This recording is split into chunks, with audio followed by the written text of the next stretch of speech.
상속세 개편을 하겠다고 했는데 결국 8억 정도 공제율을 높여주겠다는 그것이 부자 감세라고 본다면 국민소득이 지금 우리가 20년 사이에 얼마나 올랐습니까? 물가는 얼마나 올랐고 최고 수준인 상속세를 과연 그럼 여러분들은 바라만 보고 있을 거냐 이 말이에요. 이거는 노무현 정권 때도 이 양도분의 중과세라고 실패를 했어요 이미. 그리고 문재인 정권 때도 이미 실패했잖아요. 실패를 했는데 이 제도를 지금도 그냥 유예를 해놓고 있는 거예요. 국민의힘 정부에서 이걸 폐지를 하려고 때 민주당에서 반대를 한 겁니다.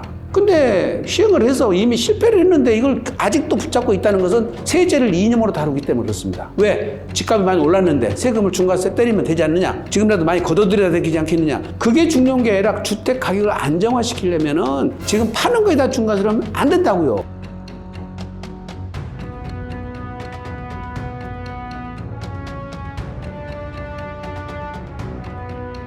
글쎄 이번에 그 정기국회에서 상속세하고 증여세 관련 공제액을 확대하겠다는 것이 개편안으로 아마 올라갔던 것 같은데 결과적으로 통과는 안 된 것 같습니다. 돌이켜보면 2024년도에 국민의힘 정부에서도 상속세 증여세 법이 그때 개정안이 올라왔었고 올해 또 두 번째 올라왔었는데 2024년도에 국민의힘 안에서는 세율도 최고세율 10% 정도 낮추고 지금 과세 체계를 유산 취득세 과세 체계로 바꾸고 그리고 공제액도 좀 늘리고 자녀 1인당 5억씩 공제해주는 방안으로 그렇게 개편안이 올라왔었는데 결국 12월 3일 그 계엄령 선포로 인해서 무산됐었습니다. 올해 들어서 2025년도 4월 달에 기획재정부에서는 또다시 유산 취득세 세제 개편안을 정부안을 발표를 했습니다. 그런데 7월 달에 세제 개편안이 국회에 공식적으로 올라오지 않아서 국민들이 의아해했습니다. 그때 이재명 대통령께서 100일 취임 기자회견 때 기자들의 질문에 답을 하시면서 공약에서 상속세 개편은 필요하다고 공감을 하셨고 민주당 안만 해도 당시에 배우자 공제, 기초공제 5억을 10억으로 5억 정도 늘릴 안을 갖고 있었고 일괄공제 5억도 8억으로 늘려서 최소한 18억 정도는 상속세가 없도록 개편을 좀 개정할 필요가 있지 않느냐고 해서 공감을 얻으시면서 개정할 의사를 밝혔어요. 그런데 결과적으로 정부에서 야당과 논의가 어떻게 됐는지 모르겠습니다만 밝혀진 얘기로는 지금 부자 감세 논란하고 그다음에 세수가 한 2조 정도 결함이 생길 것 같아서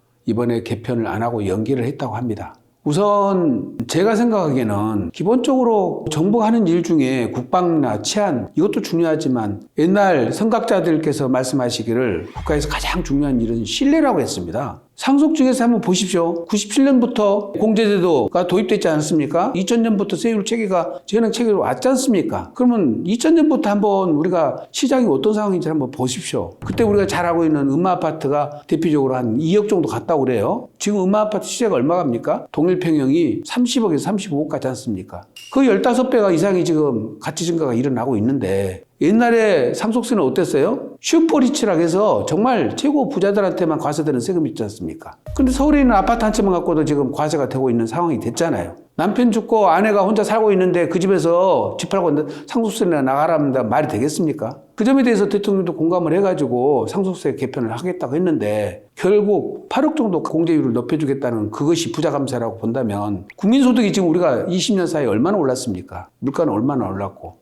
물론 세금이라는 것도 지속적으로 운영하는 것도 중요하지만은 경제 상황에 맞게 변화시키는 것도 굉장히 중요합니다. 지금 이런 세부담 때문에 국민들이 고통을 받고 있고 기업하시는 분들은 100년 기업이 탄생할 수 없다고 하소연을 하고 있습니다. 현실적으로 OECD 국가 중에서도 우리 세부담은 최고로 높습니다. 아시다시피 세율도 일본에 이어서 우리가 2위이지 않습니까? 근데 일본의 세율과 우리나라 세율은 근본적으로 달라요. 일본의 최고 세율 55%는 유산 취득세입니다. 거기는. 즉 상속을 받은 사람 기준으로 세율인데다가 거기 최고 세율은 60억 이상에 대해서 최고 세율을 적용을 해요. 우리는 어떻습니까? 상속이 남긴 재산에다가 세율을 적용하면서 최고 세율이 50%이기 때문에 기본 구조가 다르다는 겁니다. 또한 공제액이 우리는 지금 세계에서 최저예요. 미국 같은 데는 공제액이 얼마입니까? 아마 부모 1인당 150억이 넘어갈 겁니다. 정확한 내 숫자는 모르겠지만 그러면 양가 부모님 살아계시면 300억이 넘는다는 거지 않습니까? 우리는 공제액 전부 해서 얼마입니까? 배우자 공제 최대한 30억 받는다 해야 37억 정도 받을 수 있어요. 이 공제 가지고 세금을 부담을 시키니까 실효세율이라고 그러죠. 실효세율. 상속재산 남긴 재산의 실제 부담한 상속세율을 따지면 세계에서 가장 높은 세부담을 하고 있다는 것이 이게 통계치입니다. 그리고 OECD 국가 중에 유산세 체계를 갖고 있는 국가 중에서도 대다수 나라들은 배우자 공제 한도액 없이 다 해주고 있어요. 근데 우리나라는 어떻습니까? 최고가 30억이란 말이죠. 과연 그게 지금 조금 공제 늘려준다는 것이 부자 감세라고 봐야 되는지 한번 정부 정책 당국자들이 조금 한번 깊이 있게 생각해 볼 필요가 있다고 생각하고요. 대한민국 세부담이 이렇게 커서 국민들한테 고통을 주고 힘들게 하는 거 이걸 조금 현실을 감안해서 모르겠습니다. 상속세 증여세만 이번에 개편하는 것이 조금 일부 개편이라 전체 세제를 개편하기 위해서 연기를 했다면은 공감을 할 수 있습니다만은 세수 감소 또는 부자 감세 때문에 이거를 통과 안 시켰다는 거는 국민의 한 사람으로서 또 세무 전문가 한 사람으로서 정말 납득할 수 없습니다. 대표님 아까 전에 말씀하셨던 것 중에 유산세와 유산취득세에 대한 부분이 있었는데 이게 상속재산이 만약에 50억이면 5명에서 똑같이 나눠도 최고세율 50%의 세율을 맞는 구조인 거잖아요. 그러면은 이게 지금도 유지되는 게 맞는지 대표님 보시기에 어떤지 한번 구조적으로 설명 부탁드리겠습니다. 지금 유산세와 유산취득세 기본 개념을 조금 이해를 하셔야 되는데요.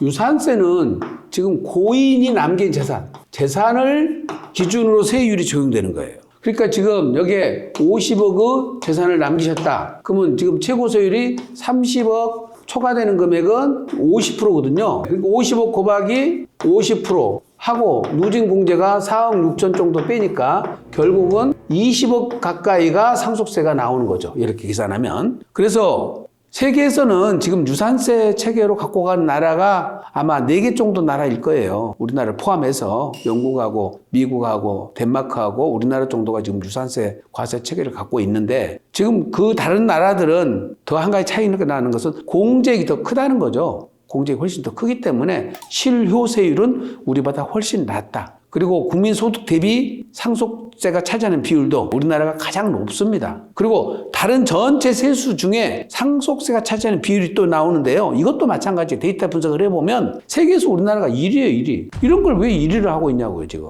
그러면 요새 세제는 국제적으로 표준화되어 있습니다. 그래야 자본이동, 사람 교류가 움직이는 것이 제한을 받기 때문에 어디 가서 살든 어떤 자본으로 가든 어디다 투자하든 그런 것들이 세후가 비슷해야 되거든요. 상속세 부담이 이렇게 크다는 거는 우리나라 국부가 유출될 우려가 크다는 겁니다. 그래서 상속세 개편에서 제일 중요한 것이 유산세 과세 체계냐 유산취득세 과세 체계냐는 것은 국제적 표준에 따르면 유산취득세 체계로 간다는 거죠. 지금 보신 것처럼 유산세 체계는 이걸 50억에다가 이렇게 과세를 하지만 유산취득세는 이걸 5명으로 나눠가면 결과적으로 10억씩 나눠가게 되는 거잖아요. 10억이면은 10억에 대한 상속세율은 30%입니다. 30%. 그 다음에 누진공제가 6천만 원 있으니까 걸교국 2억 4천만 원이 1인당 과세되게 되는데 그러면 5명이면 얼마 되죠? 12억 정도가 되겠죠. 그러니까 상속받은 금액을 기준으로 세금이 산출된다는 겁니다. 아까는 여기다가 50억에다가 세율을 50% 적용했으니까 20억의 세금이 나왔는데 지금 5명한테 10억씩 받은 금액을 기준으로 현행 세율대로 적용한다 하더라도 1인당 2억 4천밖에 안 되기 때문에 5명이 적용되면 12억 정도가 됩니다. 결과적으로 한 60% 정도로 축소가 되는 거죠. 그래서 유산취득세로 가면 공제액도 각자 받아야 되고 그리고 지금 보신 것처럼 세율을 각자 적용하니까 세부 부담이 내려갑니다. 더욱 중요한 거는 상속인들이 상속받지도 않은 추정상속재산이라든지 이런 것들이 나중에 사전증여 받은 사람은 제3자인데 우리 손톱깎이 하는 3세븐이라는 손톱깎이 회사가 있습니다. 그 회사가 세계적인 지금 손톱깎이 회사지 않습니까? 근데 거기가 회사가 상속서 때문에 경영권이 넘어갔어요. 왜 넘어갔냐면 회장님이 종업원들한테 스톡옵션으로 주식을 다 내려버린 거예요. 사전증여를 다 했어요. 직원들한테. 그러니까 사전증여를 해서 증여세는 증여받은 금액에 대해서 세금이 부과되거든요. 그래서 낮은 금액으로 증여세를 다 냈는데 5년 안에 돌아가시는 바람에 이게 전부 상속재산으로 와가지고 최고세율 50% 과세가 돼버린 거예요. 그래서 결국 상속인들한테 그 세금이 부과돼 버리니까 세금이 감당할 수가 없어서 회사 경영권이 넘어가 버린 사례입니다. 그래서 이게 실질적으로 상속인들이 부담해야 될 것은 내가 각자 받은 금액을 부담을 해야지 제3자한테 증여를 했거나 피상속인이 돈을 썼는데 어디다 썼는지를 몰라요. 실제로. 그런데 피상속인이 썼는데 네가 뭘로 썼으니까 상속인도 당신들이 부담해라. 이거는 우리가 귀책사유에도 차이가 있지 않습니까? 내가 책임을 져야 될 일을 했으면 책임을 져야 되는데 부모님 돌아가신 부모님이 쓴 돈을 모두 이 소명을 못하면 상속인들한테 부담하라는 것. 이것도 지금 불분명한 경우에 해당되기 때문에 옳지 않습니다. 그래서 지금 유산 취득세로 과세하는 것이 세계적인 추세고 아무래도 세부담을 좀 줄여주는 효과도 있는 거고 그런 여러 가지 이유 때문에 유산 취득세로 하자는 것이기 때문에 유산 취득세로 가는 것이 맞습니다. 상속세 자체가 우리나라 세계에서 최고 수준이라고 그랬죠? 최고 수준인 상속세를 과연 그럼 여러분들은 바라만 보고 있을 거냐 이 말이에요. 바라만 보고 있는 게 아니라 자 보세요. 상속세에 보완세가 있는데 보완세가 증여세입니다. 근데 증여세인데 이 증여세 체계가 다행히도 여기는 유산세 과세 체계인데 증여세는 유산 취득세 체계예요. 여기는 유산 취득과세 방식으로 과세를 하고 있어요. 무슨 얘기냐면 자 보세요. 아까 100억이라는 상속재산이 있어. 근데 최대 공제를 40억 받았다 가정해보죠. 그러면 60억이 남았죠. 요게 50%니까 지금 상속세가 25억이에요. 100억이라는 상속재산이 있을 때 상속세로 고스란히 가면은 25억이 될 텐데 근데 만약에 저 사전증여를 활용하면 어떻게 이것이 절세가 되는지를 한번 보여드릴게요. 지금 1인당 증여 받을 수 있는 사람이 5명 있다고 한번 가정해봐요. 5명 있다고. 자녀 둘이 결혼하고 둘 중에 하나는 자녀를 낳았다고 치면 5명이 되죠. 5명의 수증자가 있다고 가정하면은 우선 1인당 4억씩만 사전증여를 한번 해보죠. 그럼 얼마가 사전증여 되죠? 20억이 된다는 겁니다. 20억. 그러면 1인당 4억을 증여하게 되면 공제를 안 하고도 순수 공제 안 하고도 약 7천만 원 정도가 증여세예요. 그러면 실효세율을 우리가 몇 프로라고 그래요? 이거를 20억 나가는 게 13%밖에 안 돼요. 14%도 안 되죠. 여기는 세율이 14%로 증여세를 냈잖아요. 여기는 지금 얼마입니까? 25%로 상속세를 냈잖아요. 그렇죠? 그럼 결국 11% 세금을 낮게 냈죠. 또 한 가지 장점은 상속세는 상속 개시 당시 사망이 이루어졌을 때 세금을 내. 지금 현재 우리가 100억으로 평가된다 하더라도 15년 후에 부모님이 돌아가신다 했을 경우 100억으로 그대로 있나요? 이게 2배로 뛰었을 거 아니에요. 200억이 되면 세금이 50억이 또 늘어나는 거예요. 그런데 지금 증여를 하면 어떻다는 겁니까? 10년이 지나버리면 증여한 것은 다 빠져버려요. 이게 10년마다 증여를 할 수가 있으니까 상속재산에서 최소한을 줄여가는 거지. 만약에 연세가 여유가 있으시면 한 30년 기대수명이 있다면 2번, 3번 증여를 하고 한 번은 상속으로 넘어가는 거예요. 그러면 20억씩 나눠서 계속 증여를 하게 되면 되죠. 조금 더 급하면 조금 증여가를 높이면 돼요. 아까처럼 10억 정도 높여도 2억 3천밖에 안 되니까. 그래서 결국 상속세는 절세 방법이 없습니다. 늘 내가 말씀드리지만 딱 죽는 순간 나라에서 21가지가 모두 통제가 돼가지고 여기에 모든 자산의 기록이 다 나타나 버려요. 재산이 뭐가 있다, 채무가 뭐가 있다, 보험이 뭐가 있다. 그걸 하나도 움직일 수가 없어요. 뺄 수가 있나요? 못 빼지. 그러면 상속 재산을 미리미리 덜어내 다 주라는 뜻은 아닙니다. 제일 중요한 거는 부모님이 노후에 쓰실 자금들은 충분히 갖고 계시면서 조금 여유 있는 것들은 미리미리 풀어라는 거예요. 더 중요한 거는 자녀들도 아버지 어머니가 90살 됐을 때 자녀는 몇 살입니까? 60대 중반이잖아요. 자녀들도 돈 쓸 일이 이제 없어요. 그러면 제일 돈이 필요할 때 언제예요? 결혼할 때, 사업 시작할 때, 집 살 때, 애들 학교 보낼 때. 그때가 제일 돈이 필요한데 그때는 내가 힘들게 막 살았단 말이에요. 근데 부모님들은 조금 여유 있으시는데 안 줬어. 그럼 부모님한테 서운하지 않겠어요? 목마를 때 물 주라고 그랬는데 자녀들이 돈이 필요할 때 적기에 조금쯤 내려보내가지고 많이 주라는 뜻도 아닙니다. 거기 필요한 만큼만 주라는 겁니다. 그렇게 해서 덜어내시면 누이 좋고 매부 좋고 다 일석이조가 되는데 그걸 왜 쥐고 계시냐는 겁니다. 부모님들이. 자, 돌아가실 때 남긴 유산은 살아있는 재산이 아니에요. 죽어있는 재산입니다. 그거는. 살아있는 재산은 부모님이 살아 생전에 자녀들한테 주는 게 살아있는 재산이지 돌아가신 다음에 남긴 유산은 이거는 갈등의 요인밖에 안 됩니다. 제가 보는 관점에서 그래요. 그래서 제일 중요한 거는 사전 증여를 통해서 절세를 하실 생각을 하는 게 좋겠다. 이거를 권합니다. 물론 다음 시간에 제가 좀 더 이거를 자세하게 어떻게 해서 절세가 생기는가는 다음 시간에 제가 또 정리를 해드리겠습니다. 선생님 말씀하신 중에 이제 국고가 유출된다는 말도 들었는데요. 그래서 최근에는 이제 많은 분들이 고액자산가들이 세금을 피하려고 해외로 나간다고 해요. 그러니까 대표님 생각하시기에 지금 가장 현실적인 상속세는 어떤 모습일까요? 글쎄요. 상속세에서 제일 중요한 거는 어떻게 보면은 세부담을 공제액만 줄여가지고는 한계가 있습니다. 우리나라 100년 기업이 탄생하지 않는 여러 가지 요인 중에 하나가 물론 지금 우리는 산업화를 한 지가 최근에 했으니까 100년 기업, 1000년 기업을 가질 수는 없겠지만 어쨌든 간에 상속이 3번 이루어지면 한번 생각해 보세요. 50% 최대 주주는 할증과세가 돼서 60%까지 세금을 냅니다. 30년에 한 번씩 세대 간의 승계가 이루어진다고 한번 가정을 해보면은 3번 90년 지나버리면 어떻게 돼요? 50% 상속세 물고 남은 것에 또 50%또 물고 마지막에 또 50% 물면은 그 사이에 증가된다 하더라도 가치가 얼마나 떨어집니까? 지금 저희가 삼성전자를 보셨잖아요. 삼성그룹에 이건희 회장님 돌아가시고 12조 상속세 낼 때 편하게 냈습니까? 다 지금 막 주식 팔고 심지어 주택까지 팔아가지고 상속받은 주택까지 팔았지 않습니까? 그렇게 어렵까지 세금을 냈잖아요. 지금 그것도 삼성이니까 버티는 겁니다. 지금 또 삼성전자 주가가 올랐으니까 회복이 되겠죠. 그렇지만은 이거는 너무 심하다는 겁니다. 그래서 여러분들이 이제 정말 알려져 있는 다 땡땡 뭐 소 있죠? 그 박 회장이라는 분이 44년생인가 된 것 같아요. 근데 그 회사 주식평가가 알려진 바로는 약 10조 원 정도 된답니다. 근데 본인이 주식을 70% 정도 갖고 계시다고 그래요. 그럼 어떤 일이 벌어집니까? 44년생이면 우리 나이로 지금 82세죠.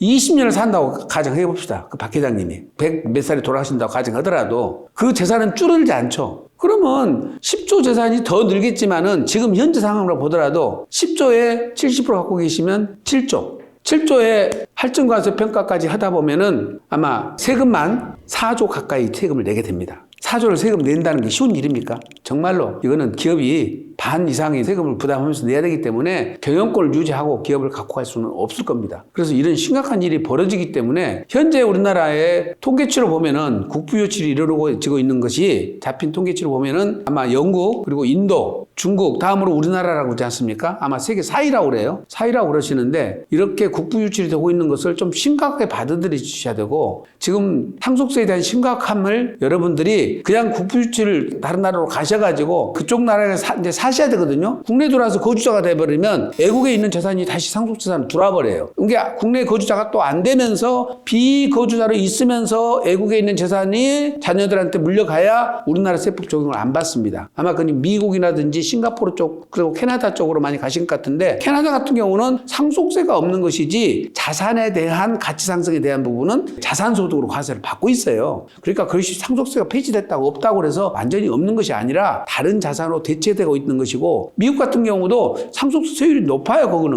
높은데 단지 공제액이 크다는 거죠. 그래서 지금 많이 나가시는 분들이 보통 300억 내외 되시는 분들 미국 가면은 공제받고 나서 상속세 내실 돈이 없는 분들이 아마 나가는 것 같은데 정책 당국자라든지 이런 분들은 이 국부 유출을 심각하게 한번 고민을 해보셔야 됩니다. 어쨌든 자산가들이 우리나라에서 계속 머무르고 살게 그런 환경을 조성해 주셔야지 세금을 많이 걷어가지고 일시에 담세 능력도 안 되는데 지금 양도라면 양도세 내고 양도세도 얼마입니까? 거의 30년 이상 보유하고 다 있는 자산들이 세금이 30%잖아요. 양도세 30% 내고 그 다음에 또 상속세 50% 내면은 기본적으로 65%가 세금입니다. 그러면 과연 대한민국에서 그 자산을 부를 가지고 계속 살 수 있겠다고 생각하시는지 이런 좀 고민들을 같이 공감을 해주시면서 대안들을 마련하는 것이 전체적으로 다수 국민들이 행복하게 좀 지낼 수 있는 터전이 되지 않을까 하는 생각입니다. 공제를 하지 않겠다고 했던 이유가 세수 결손이 2조 정도 되기 때문에 그렇다라고 했는데 어떤 기업들은 4조의 세금을 낼 수 있는 그런 상황인 게 조금 너무 무자비한 것 같다는 생각이 들어요.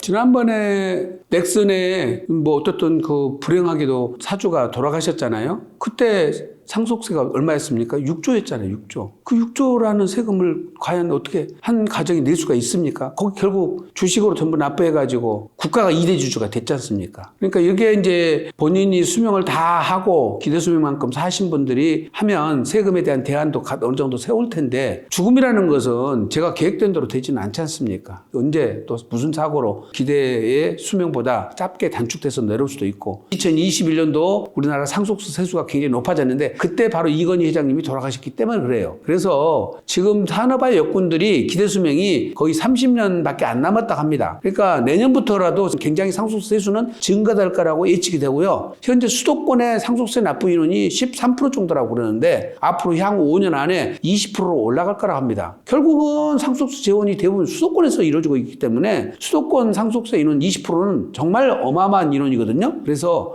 이런 통계치들이 조금 조세 개편인데 상속세 개편인데 조금 그런 걸 반영해서 개편이 됐으면 좋겠습니다. 그러는 와중에 이제 상속세 문제로 연명치료를 하는 분들도 많습니다. 아까 전에 말씀하셨던 회장님들도 그런 이유로 연명치료도 하셨던 걸로 저는 알고 있는데 이런 분들이 굉장히 많은 걸로 알고 있는데 대표님 위로의 한마디 부탁드릴 수 있을까요? 참 이게 세금 때문에 부모님 생명을 연명치료하고 참 정말 이거는 뭐 표현이 좀 그렇습니다만은 그런 현실적으로 조금 큰 도움이 되니까 그렇게 부담을 줄여보려고 그 노력을 했었는데 국가가 그걸 2번씩이나 지금 져버려서 살아계신 부모님도 고통받고 그 다음에 옆에서 지켜보는 자녀들도 고통받으실 텐데 글쎄요 세금을 지금 와서 이걸 피하려고 또 1년을 글쎄 내년 임시국회에서 이걸 통과될 것 같지는 않습니다. 또 정기국회에서 다루어가지고 그 다음에 상속이 개시된 부분부터 적용이 되기 때문에 그 1년 이상을 기다리셔야 되기 때문에 그런 시간적인 고통을 감내하면서까지 세금을 줄여야 될 것인가는 한번 조금 고민을 해보시고요. 제일 중요한 거는 세금의 금액보다도 자녀들 간의 화목하고 우애니까 더 지혜롭게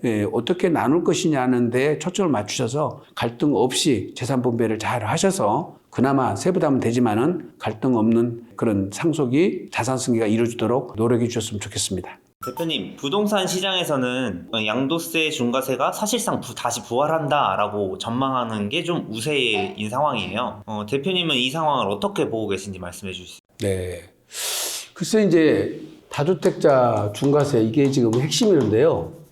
요거를 2026년 5월 10일부터 중과세가 적용된다는 분들하고 26년 5월 10일 이후에도 여전히 적용이 유예될 것이다. 두 가지 의견인 것 같은데 두 가지 의견 중에서 다수 여론은 적용될 것이라는 예상이 다수 같습니다. 그것에 대한 논리는 현재까지 11호 대책 이후에도 집값이 안 잡히고 있다. 이제 쓸 수 있는 카드가 없지 않냐. 그 다음에 신규 공급은 거의 지금 단기간에 이루어질 수도 없는 것 뿐이라서 지금 대출 규제 가지고는 한계가 있다. 그리고 나머지 청약이라든지 다른 기타 사항 또는 지금 현재 토지거래 허가로 다 묶었고 그다음에 투기관리지역으로까지 묶어서 재개발 재건축의 규제까지 지금 했기 때문에 쓸 수 있는 카드는 다 썼지 않느냐. 그럼에도 불구하고 지금 계속 집값이 못 잡히고 있으니까 지금 정부에서 쓸 수 있는 카드가 없어서 이제 세금 카드밖에 남은 게 없다. 그래서 다주택자 중과세 규정은 적용될 것이다. 더불어서 지금 종합부동산세도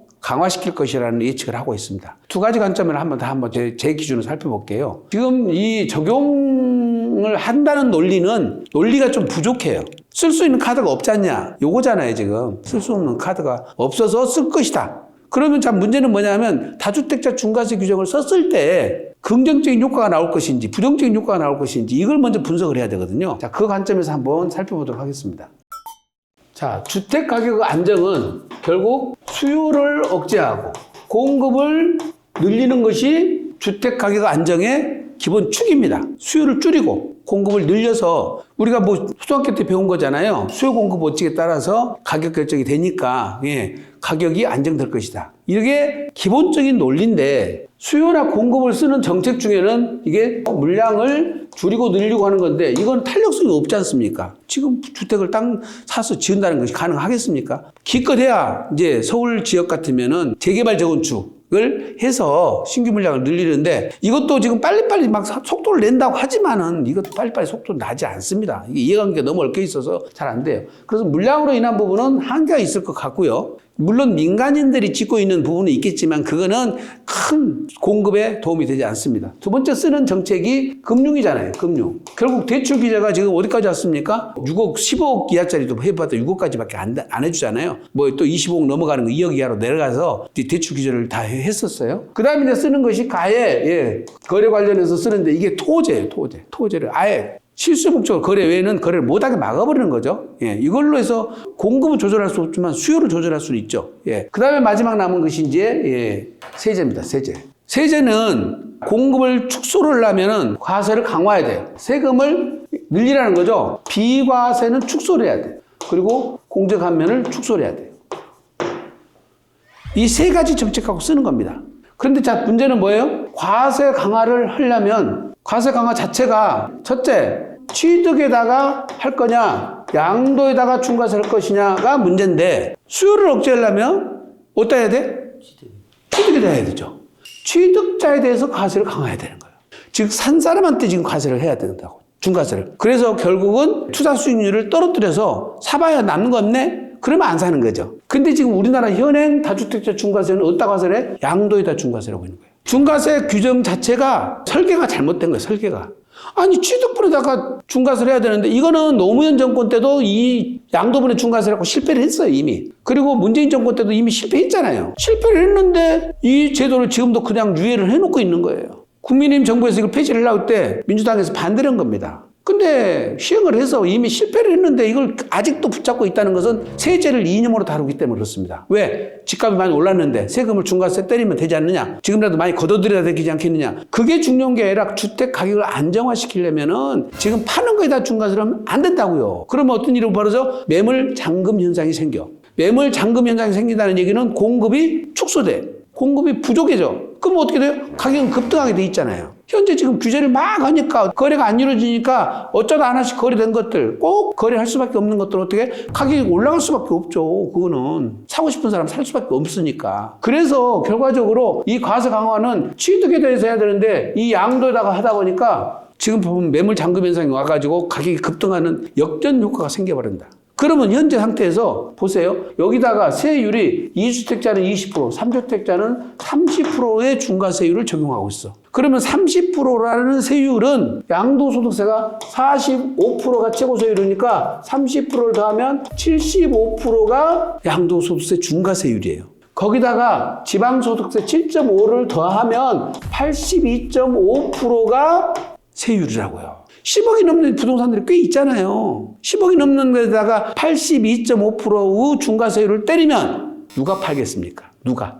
부도난 사람이거나 세법을 전혀 모르는 사람, 중과세 규정이 있는지도 모르고 파는 사람, 아니면 저희들 그 우스갯소리로 미친 사람이 판다고 그래요. 정상적인 사람은 팔 수가 없는 세율 체계잖아요. 정상적인 거래에다가 이렇게 징벌적 세금을 매기는 나라는 세계에 없다니까요. 미등기 전매를 했거나 투기를 했거나 불법행위를 해서 거래한 것에 대한 규제를 하거나 징벌적으로 부과하는 것은 맞아요. 그 미등기 전매는 70%까지도 매기지 않습니까? 그런데 뭘 죄를 얼마나 졌다고 집 세 채 갖고 있는 것이 뭘, 그리고 세 채를 갖고 있는 이유가 따져보면은 상속받은 것도 있고 지난번 미분양 사락에서 또 산 것도 있고 막 섞여 있단 말이죠. 필요해서 또 자녀들 걸 대비해가지고 한 채, 두 채 더 모아놓은 것도 있을 것이고 꼭 투기 목적으로 한 거 아니에요. 그리고 또 옛날에 장기 임대 주택에 대해서는 세제 혜택을 많이 줬지 않습니까? 그러면 임대 사업하라고 그때 곤장할 때는 또 왜 곤장을 했습니까? 그렇게 해서 다주택자들이 된 사연들도 있는데 마치 투기꾼들처럼 다루고 있다는 거죠, 이게. 그 다음에 또 지금 장기 보유 특별공제라는 것을 안 해줘요.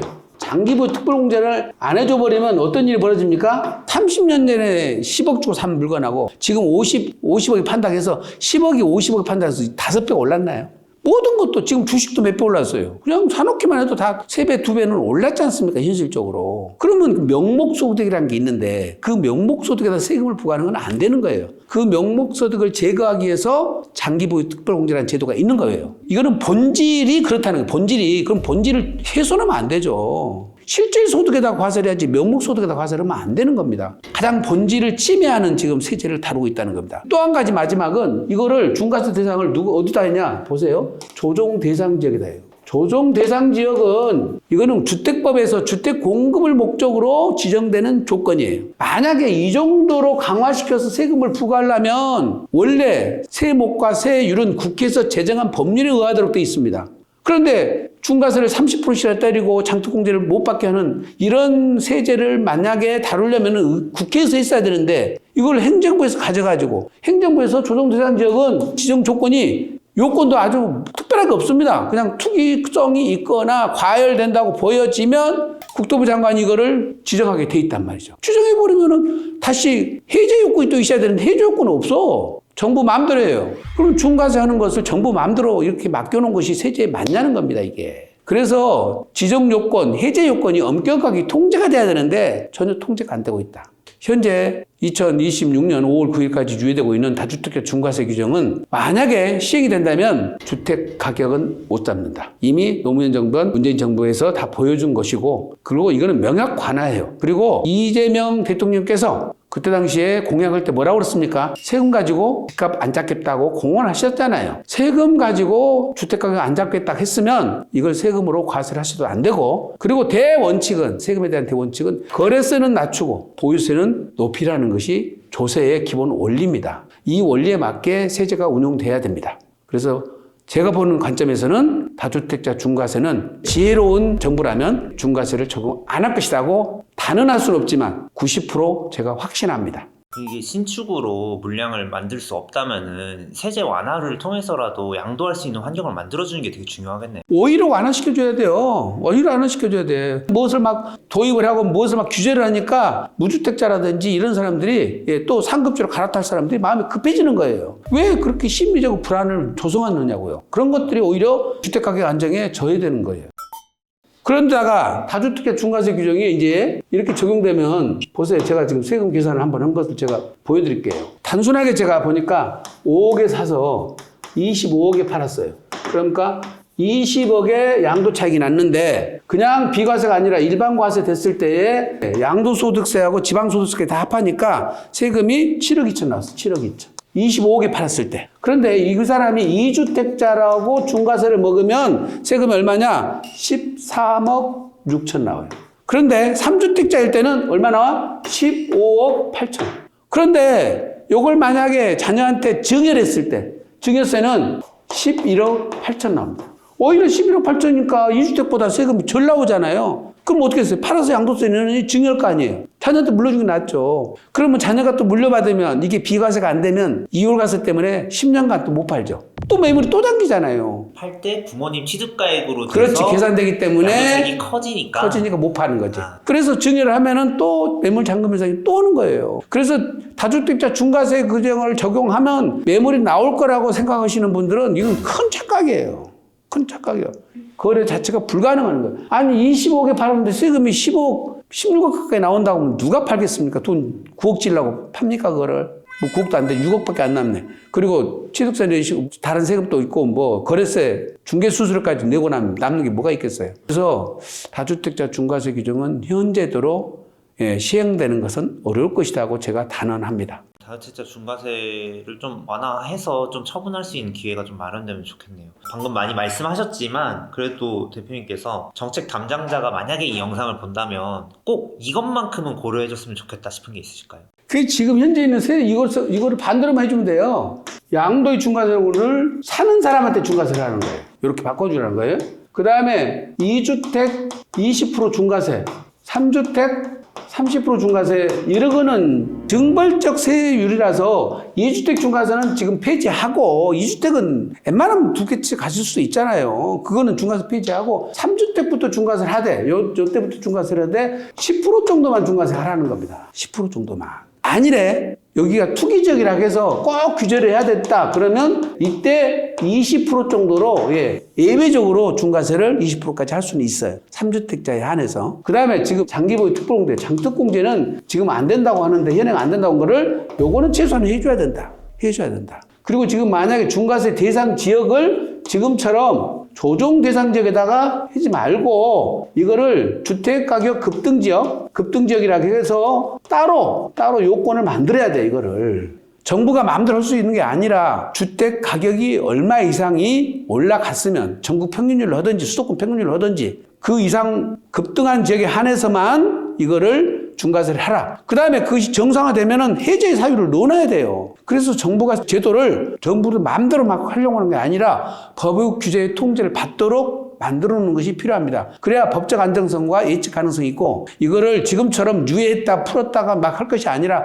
항구적으로 하려고 하는 겁니다. 그래서 사시는 분들이 나는 세부담이 이 정도 늘어나는구나 알고 거래를 하면은 이거는 편안하게 정상적으로 거래가 될 거라고 예측됩니다. 마지막으로 앞으로 6개월 정도는 다주택자분들에게 결정적인 시간이라고들 많이들 생각하세요. 이 시기를 지나고 있는 구독자분들에게 대표님이 마지막으로 전하고 싶은 현실적인 위로의 한마디 부탁드리겠습니다. 글쎄요, 지금 주택을 갖고 계신 분들은 가격들이 올라가셔서 주택가격이 올라가서 일부 좋아하는 분도 있을 수 있지만 제가 상담하신 분들은 대다수 분들이 불만이 더 커요. 누가 주택가격 올려달라고 했냐고요. 근데 그분들 중에 나이 드신 분들이 많거든요.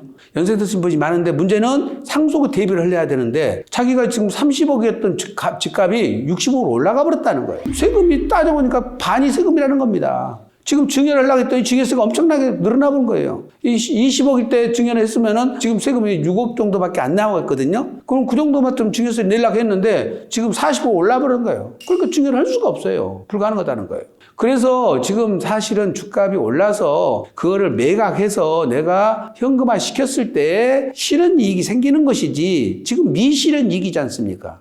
그걸 또 지금 보유자들이 집값을 올렸나요? 예, 외부 요인에 의해서 올라가고 있어요. 그런데 보유자들한테 지금 종부세를 또 때려서 종부세를 중과세 해가지고 팔게 만들어라. 아니 그게 지금 제가 본인이 살고 있는 집이 있는데 어떻게 팝니까 그걸? 물론 2주택자라 하더라도 하나는 임대 주고 있고 하나는 또 자녀들한테 증여할 계획으로 갖고 있는 것들도 있는데 지금 증여가 너무 부담되니까 못 주고 있다는 거죠. 지금 현재 움직이는 곤란합니다. 왜냐하면 토지거래 허가 지역이 묶여 있죠. 그 다음에 토지거래 허가 지역이 묶이니까 실수요자이기 때문에 증여를 부담부 증여로 가면 그거는 또 매매가 일부 섞여 있기 때문에 허가를 받아야 돼요. 토지가 허가를. 그래서 자녀들이 들어가서 살아야 되는데 실수 목적으로 거주를 못하면 매매도 안 되고 부담부 증여도 안 됩니다. 순수 증여를 하려고 그러면 증여세도 너무 크고 취득세까지 중과세를 먹기 때문에 세부담이 감당이 안 됩니다.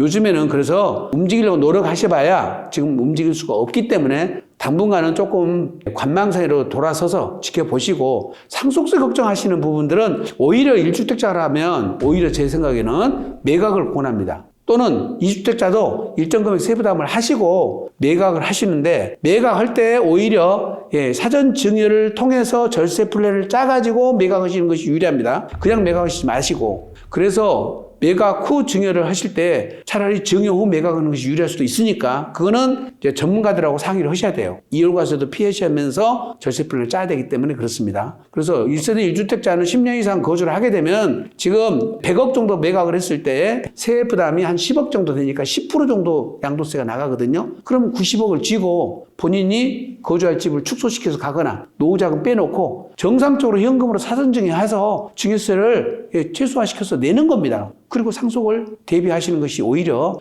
편안한 노후 생활이 아닌가 싶거든요. 물론 지금 현재 갖고 있는 주택이 장래 가치 증가는 될 거라고 생각되면은 그거는 이제 투자 목적으로는 계속 보유하실 것이 맞습니다. 그러나 세금 측면에서 본다면 이제 가격이 오를 만큼 올랐다고 생각한다면 매각도 한번 고려를 해보시고 지금 가격 오른 집을 자녀들한테 매각하거나 증여하는 것은 쉽지 않습니다. 충분하게 검토 받으신 다음에 진행을 하시기 바랍니다.